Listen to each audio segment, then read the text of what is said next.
and welcome to a new episode of World War II's Famous Faces. To our new viewers, this is a show where we interview people who had a big impact on the 1940s World War. Today I'm joined by Nancy Wake. Good morning, Nancy. Good morning, Ruth. Thank you for having me. Thanks for coming. So, how did you find yourself as a spy against the formidable Germans? Well, Ruth, I was living with my first husband, Henry Fiocca, in France when the war broke out. I didn't expect it, but over time I felt my sympathy towards the French rebellion grow. Eventually, I couldn't stand it anymore and I joined their cause. What did you do after the fall of France in 1940? I stayed as long as I could. I even joined an escape network created by Captain Ian Goro, but it wasn't enough. I had to leave after the Gestapo declared me their most wanted person and put a 5 million franc award for anyone who turned me in. It was just too dangerous. And what was your proudest moment? I'm most proud of my ability to learn. It has been the best quality I have. I trained myself as a journalist as well as a nurse. But in regard to the war, I must say I'm most proud of my parachuting into Germany, occupied by France, and helping the rebellion soldiers there. At one point, the Germans found out where we were staying and sent 22,000 soldiers to destroy us. I was able to organize our soldiers and we lost only 100 lives. Not bad compared to the 1,400 soldiers who died that day. Incredible. And how many rebel fighters were gathered? Just a few over 7,000.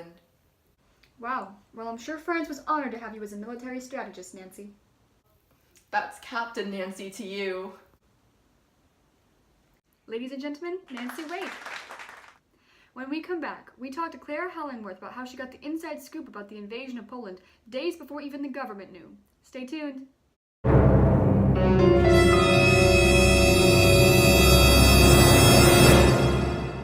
Spam, the food that keeps you alive.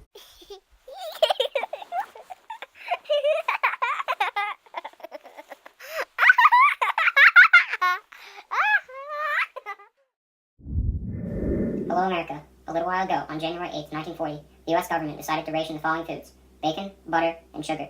We are now adding new rules for meat, tea, jam, biscuits, cheese, lard, milk, canned/dried fruit, and breakfast cereals. And just to make it even easier for you to help out the soldiers fighting for our way of life, we have also decided to ration tires, gas, tin, and other metals. Thank you, America. And remember, if tires could save the life of a soldier, isn't it worth it? Now on to a quick message concerning wages. Good evening, America. Due to the size and duration of World War II, wage control will be more extensive than it was during World War I. Your government is seeking cooperation from numerous agencies to increase total production of supplies needed for the war. Unfortunately, this means hiring and firing workers. Losing your job is sad, yes, but think of all the lives being lost in the war.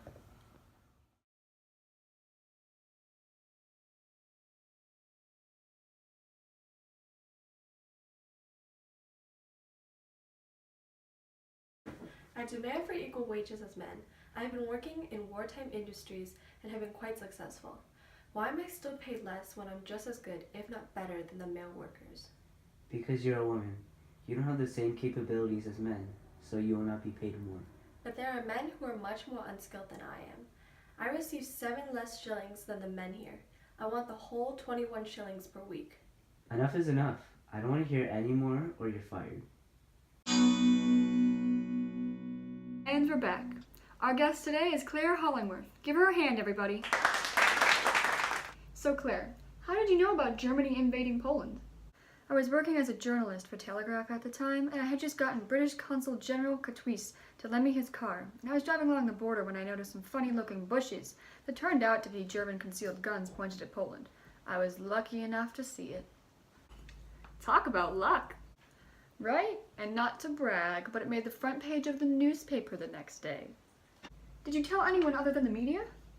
Of course! I called the British Embassy to tell them about the attack, and guess what? They didn't believe me. What? I know. What did you do? I held the phone out the window so they could hear the sounds of gunshots and everyone moving around. That seemed to convince them. After that, I kept reporting on the war, but my calls didn't follow the rules of censorship. Around 1940, I moved to Budapest to report on King Carol II's forced abdication of the throne and the unease that followed it. Where else did you go? Well, I went to Turkey, Greece, and Cairo, as well as Palestine, Iraq, and Persia. At one point, around 1943, I believe, I was ordered to go back to Cairo after Tripoli was captured. I said no, and I went to Algiers instead to cover a story on Dwight D. Eisenhower and his forces. Amazing. Well, that's all the time we have today, folks. Up next is how entertainers helped the cause with Ingrid Wilson. So we'll be talking with entertainers who helped change the course of World War II. Thank you and good night.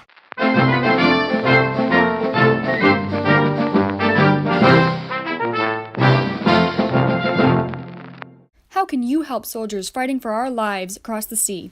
Think there's nothing you can do? Well, there is. Victory Gardens. These gardens are planted by everyday patriots just trying to create food for themselves and sending all the food they can across the ocean to soldiers fighting for democracy. We interrupt your regularly scheduled program to bring you an important message from your government. I'm Robert Miner from the government. I'm here to tell you how you, yes you, can contribute to the war effort from the comfort of your own home. Sounds too good to be true? Well, it is true.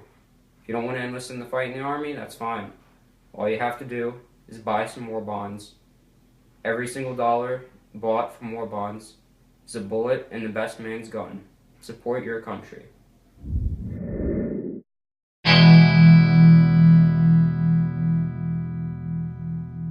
Welcome to the show, Miss Vera Lynn. Hello, welcome to the show, Vera Lynn. We're so happy to have you here. Likewise, I'm so happy to be on the show. So you're gaining so much popularity as an entertainer. I've heard people mention you as the Force's sweetheart. How do you think you got that nickname? Well, I sing songs for soldiers overseas during my shows. And I have my own radio show called Sincerely Yours, which I sing songs on. Your songs are such a favorite with the soldiers, and I believe your two best ones are We'll Meet Again and White Cliffs of Dover. Personally, I love We'll Meet Again. Your songs are so nostalgic. Where do you get your inspiration? I actually did a unique broadcast for the people who were away from home, and I kept up with the show, and I just started writing songs about home and what it was like to send letters back to your loved ones. Amazing, amazing work. The support that you provide to your troops' morale is truly inspiring. Thank you. It's been such a pleasure to talk with you. A spy has just been caught delivering evidence to a conspirator. We have the video, but it contains shocking imagery. Viewer discretion is advised.